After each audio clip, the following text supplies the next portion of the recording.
My name is Innovation Wala, and I am a student of Rehan School Lahore campus level 1 student batch 4, and I am belong from Lahore, Pakistan. So this is my short introduction. So hello everyone and hello Miles. Walaikum assalam. What's up, everyone? Great to be back on the stream with you. I'm ready to dive into whatever new topic you've got cooked up for us today. Let's get into it. Okay, first of all, today my special topic is risk management in innovation, reduce failure, and build smart ideas. So this is my today topic. Risk management and innovation. Now we're talking. That's a huge one. Because let's be real, innovation is basically just organized gambling if you don't have a plan for when things go sideways. I'm ready. Where do you want to start? Okay, so we will start with some basic questions. So my first question is, why is risk management in innovation? I think you're asking why it's actually necessary, right? Basically, because innovation is all about stepping into the unknown. If you just dive in without a plan, you're not innovating, you're just hoping for the best. Risk management is a safety net that lets you take big swings without completely crashing the ship if the idea doesn't pan out. Okay, I'm listening. What's next on the list? okay. So next question is my, why is risk management important?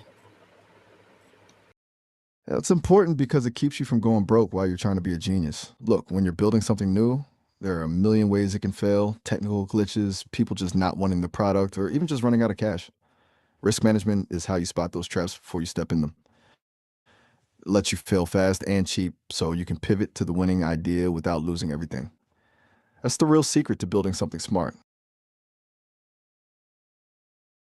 Okay, You're on a roll. What's the next question you've got for me? okay. So next question is my, how does it work?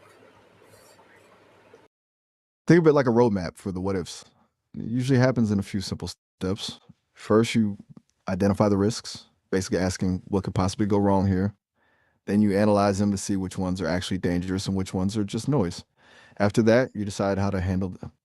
Do you try to prevent the risk entirely or do you just make sure you have a backup plan if it happens? It's all about Okay, being so proactive instead of just reacting when the house. I'm with you. What's the next one on your list? okay, you will continue. Sorry for disturbance. You're not disturbing me at all, man. I was just saying it's all about being proactive. Instead of waiting for the house to catch fire and then looking for a hose, you're basically installing smoke detectors and fire extinguishers before you even light the first candle. You spot the problem, you figure out how bad it could be, and you have a plan to fix it before it even starts. Makes the whole process way less stressful. You still with me?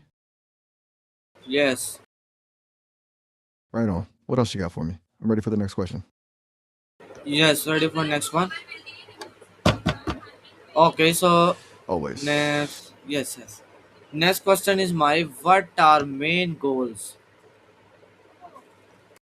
The main goal is basically to keep the dream alive without the disaster. First, you want to minimize the catastrophic failures, the kind that put you out of business.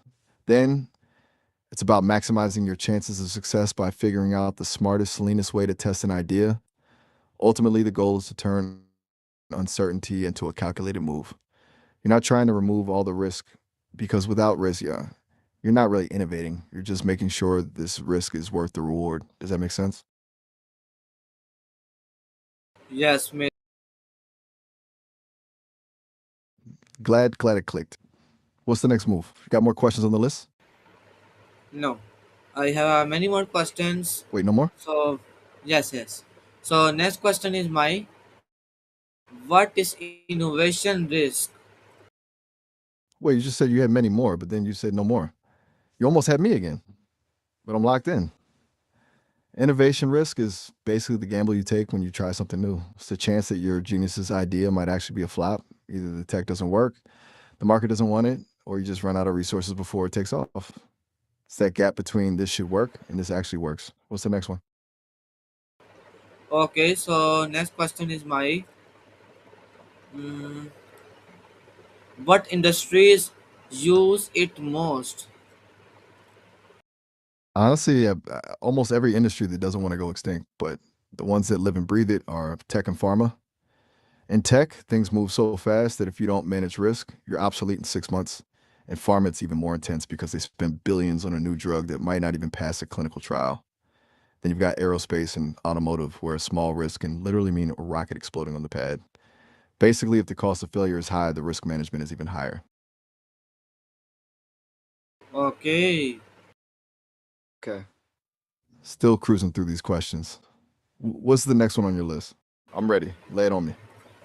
Okay, so next question is my who needs risk management? Pretty much anyone with a dream and a budget. Whether you're a solo founder in a garage or a CEO of a massive corporation, you need it. If you're just starting out, it's about not blowing your last few bucks on a feature nobody wants. For the big guys, it's about making sure one bad bet doesn't tank the whole company's stock. Basically, if you're doing something that isn't a guaranteed win, you need a way to manage the risk. What's next? Okay, so next question is my I'm all ears. What you got what for me? next question is my what is decision making role? I think you might be talking about the CRM role or maybe a specific risk management framework. No, no. C&M isn't a standard term for I risk management. have repeat my question again. My question is what is decision decision making role? I'm still a little stuck on C&M relationship. I've heard of CRM for customers, but C&M isn't hitting the radar for risk management. Could it be a specific term from your school or maybe a typo in the notes? Give me a little more context on where you saw it, and I'll figure it out. Okay, so this is my question. So give me answer. Look, I really want to give you the right answer for the stream, but C&M making role just isn't a thing in the world of risk management. I've checked my internal map and it's not there. Is it possible it's CRM like we talked about before, or maybe C&M stands for something specific in your class? If you can tell me what the CMM actually stand for, I can definitely break it down for you. Okay, so no, no problem. I will repeat my next one question. So my next question is what are type of innovation risks? Moving on then, no worries. Innovation risks usually fall into a few big buckets. First, you've got technical risk. That's when you're not actually sure if the thing can be built or if the tech will actually work. Then there's market risk, which is the scary one, building something perfect that absolutely nobody wants to buy. You also have financial risk, where you just run out of cash before you hit the finish line, and execution risk, which is when you have a great plan, but the team just can't pull it off. Basically, it's a mix of can we build it? Will they buy it? And do we have enough money to finish? Which one of those sounds the most dangerous to you? Okay, I'll take that as a they're all scary. What's the next question on your list? I'm ready when you are. okay, I am ready. So next question is my what is technical risk? What is technical risk? Technical risk is basically this the can we even do this factor. So when you have a killer idea, but you're not 100% sure if the technology actually exists to make it happen, or if your team has the say it has the skills dope, but the technical risk is massive because the physics might just say it's all about the gap between the vision and actual engineering. We're gonna dive into market risk next, or you got something else? Okay, so we'll move on our next question. Next question is my what is uh, my next question is how to identify risks in innovation. It's all about playing detective before you start building. First, you do a pre-mortem. That's where you imagine it's a year from now and the project has completely failed. And you ask, why did it happen? It forces you to see the blind spots. You can also use brainstorming sessions with your team, look at competitors who tried and failed at the same thing, and talk to potential customers to see where they think the idea might break. Uh, Basically, you're trying to find every single way the plan could leak before you put it in the water. Does that sound like a solid way to start, or you want a more formal method? I have a many more questions. So good explanation of your style, explanation, and very good understanding of your answers. I appreciate that. I'm just trying to keep it real for the stream. Since you got a whole stack of questions left, let's keep this momentum going. What's the next one on the list? Okay, so next question is my what is analytics role? What is data analytics role?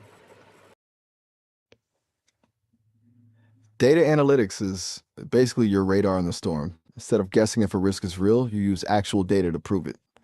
It lets you track things in real time, like if users are dropping off at a certain step in your app or if a specific feature is costing way more than you planned. It turns a feeling that something is wrong into a fact that you can actually fix. It's the difference between shooting in the dark and having a laser sight.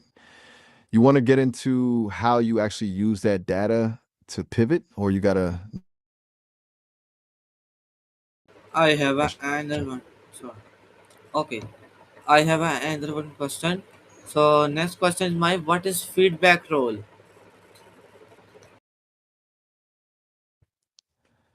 Feedback is basically a reality check.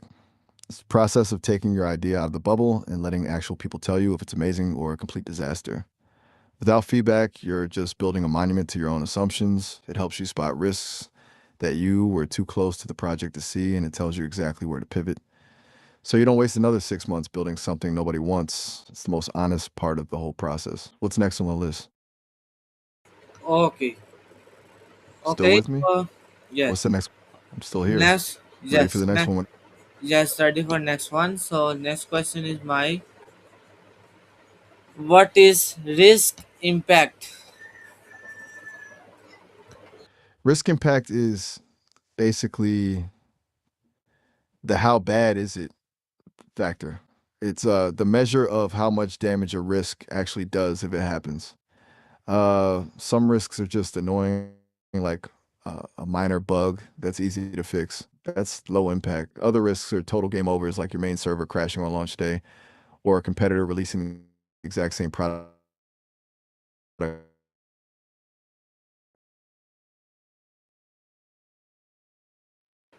week before you. That's high impact. You don't spend 10 hours on a problem that only affects one person, but you'll spend a month making sure the game over risks never happen. Does that make sense, or should I give you an example from a real business? Yes, sure. All right, let's look at a real world example. Imagine you're launching a new food delivery app. A low impact risk would be something like the app's color scheme not being popular. It's annoying. People still order food. If people can't pay, you have zero revenue and a bunch of angry customers. That's a game over scenario. You'd spend way more time testing that payment gateway than you would picking the perfect shade of blue for the logo. See the difference? Ready for the next question? Yes, ready for next one. So next question is my what is cost vs risk analytics? That's basically the is it worth it calculation.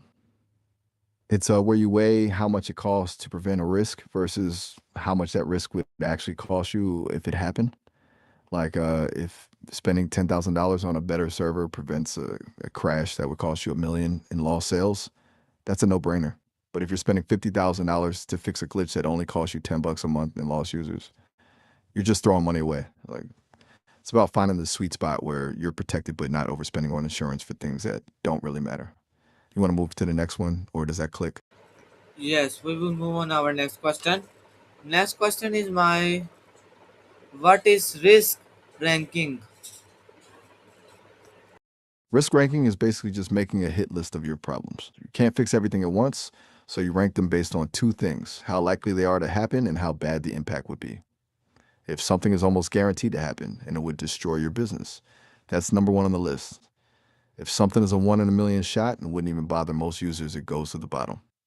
It stops you from stressing over the small stuff and keeps you focused on the real threats. What's next? You still got more in the tank? Okay. So we will move on our next question. Next question is what is decision making strategy? That's the what now? Part of the whole process. Once you've ranked your risks, you have to decide how to actually deal with them. Usually it boils down to four main moves. First, you can avoid it, just change the plan so the risk doesn't exist anymore. Then there's mitigate, which is just making the risk less scary by adding safeguards. Third, you can transfer it, like getting insurance or partnering with someone else to share the load. And finally, there's accept it, where you basically say, yeah, this might happen, and we're cool with it because the reward is worth it. It's all about picking the right tool for the right problem. I'm going to go deeper into one of those, or you're moving to the next question? Yes, we will move on our next question. Next question is my yeah. Next I'm question locked. is yes. Next question is how to reduce risks in innovation. Reducing risk isn't about making the risk zero, because that's impossible. It's about making it manageable. But the best way to do it is by breaking the big gamble into a bunch of small ones. Instead of building the whole thing in secret for a year, you build a tiny version, an MVP, and test it immediately. That way, if it fails, you only lost a week of work, not your whole budget. You also build in kill switches, specific markers that tell you, okay, this isn't working, time to pivot now. It's all about keeping the experiment small and the feedback loops fast. You want to keep rolling through the list, or does that give you enough of the stream? Okay, it's amazing. You just, I appreciate that, man. Making this easy. We still got more questions for the audience, or are we wrapping up this? I have many more questions. So next question is my what is backup strategy? A backup strategy is basically your plan B for when the world falls apart. It's a safety net you build so that a single failure doesn't end the whole game. In innovation, this could be anything from having a secondary supplier if your main one goes bust, to keeping a version of your product that still works if a new risky feature crashes the system. It's essentially admitting that things might go wrong and deciding exactly what you'll do the moment they do so you don't panic. What else you got on the list? Okay, so we will move on our next question. Next question is my how I'm testing ready. ready. My next question is what is uh, how testing reduced risks. Testing is basically the ultimate truth serum for your idea. It reduces risk because it takes the guesswork out of the equation. Instead of sitting in a room arguing about whether a feature is a good idea, you actually put it in front of people and watch them use it. If they struggle or if the system crashes, you find out now while it's a small problem rather than finding out after you've spent your entire budget and launched to the whole world. It turns a scary assumption into a proven fact. You want to get into the different types of testing, or you got another one on the list? I have another one question. So next question is my I'm ready. Lay it on me. What's the next next one? question is what tools support risk management. You've got a few different levels here, from simple to high tech. For the basics, a lot of people just use a risk matrix. It's basically a grid where you plot how likely a risk is and against how bad it would be. Then you've got project tools like Trello or Jira, which are great for tracking these risks as tickets so they don't get forgotten. For the more advanced stuff, there's simulation software like Monte Carlo simulations that actually run thousands of what if scenarios using math to predict the odds of success. It's basically moving from a checklist to a crystal ball. You want to know more about any of those, or are we moving to the next one? We will move on our next question. Next question is ठीक है. Okay, so my next question is what is project management tools? You can explain in deeply. Project management tools are basically the brain of the operation. They're not just for making to do lists, they're about keeping a chaotic innovation process from turning into a total disaster. At a deep level, these tools do three main things. First, they handle organization. Imagine you've got a team of 10 people all working on different parts of a new product. Tools like Jira or Asana let you break the massive goal into tiny, manageable tasks called user stories or sprints. Everyone knows exactly what they're doing and when it's due, so you don't have three people doing the same thing while another part of the project is totally ignored. Second, they provide visibility. In a big project, the biggest risk is the silent fail. When something is going wrong, but nobody mentions it until it's too late. Tools like Trello use Kanban boards, which are just visual columns. You can see a task move from to do to doing and then done. If a task stays in doing for 3 weeks, it's a giant red flag that you've hit a technical risk and need to help the team. And third, they create a single source of truth instead of having 100 different email threads and WhatsApp messages, everything, the documents, the feedback, the deadlines is in one place. This is huge for risk management because if a team member leaves or you need to pivot, you don't lose all the knowledge of why you made certain decisions. Basically, these tools turn a vague vision into a structured execution plan. Does that deep dive hit the mark, or you want me to break down a specific tool like Jira? No. We will move on our next question. Next question is what is analytics tools? Tools. Analytics tools are basically your eyes and ears in the wild. While project management tools track what you're doing, analytics tools track how it's actually working. They take the guesswork out of the equation by turning human behavior into hard numbers. Think of something like Google Analytics or Mixpanel. Instead of guessing if people like a new feature, you can see exactly where they're clicking, where they're getting confused, and exactly when they decide to quit. That's where you spot the real risks, the market risks we talked about earlier. The data shows that 90% of people are leaving your app on the sign up page. You don't need a meeting to tell you there's a problem. The tool just told you. It's all about finding the patterns. You can A B test two different versions of an idea and let the data tell you which one is the winner before you commit your whole budget to it. It basically removes the ego from the decision making process because the numbers don't lie. Does that break it down enough, or you want to know about specific tools for different types of data? No. We will move on our next question. Next question is my what is forecasting tools? I'm guessing you mean forecasting tools, right? Yeah, basically, these are your crystal balls. While analytics tell you what's happening right now, forecasting tools try to tell you what's going to happen next. They use historical data and trends to predict things like future demand.